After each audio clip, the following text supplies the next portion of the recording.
اگر که جدا شدی و داری رنج میبری یا تازه میخوای جدا بشی، من خیالت رو راحت کنم که این اتفاق به نفع تو بود. به ظاهر شاید دردناک برسه، اما انتهاش برات خیلی خوبه. کلا در طبیعت چیزی که به ضرر تو هست نمیتونه رخ بده. اگر همچنان بودن اون شخص در مسیر رشدت نیاز بود، طبیعت هر طور که شده اون آدم رو همچنان در زندگیتون نگه می‌داشت. اگر طبیعت الان خواسته که جدا بشید، اعتماد کن بهش. چیزهای بهتری برات در راهند. اگر تلاش تو کردی برای رابطت، دیگه رها کن. از اینجا به بعدش دست خداست. اگر اون چیز برات خوب باشه، دوباره به رشد تو بخواد کمکی بکنه، به زندگی تو برمیگرده. چیزی که مال تو باشه به تو برمیگرده. این جدایی ارزش تو رو کم نکرد.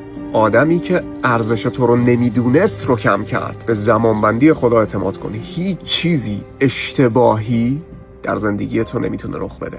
همه چیز حساب کتاب داره، همه چیز سر جاشه، همه چیز برات لازمه، همه چیز به نفع توه. خدا چیزی رو از تو نمیگیره مگر اینکه قبلش بهترش رو برات کنار گذاشته.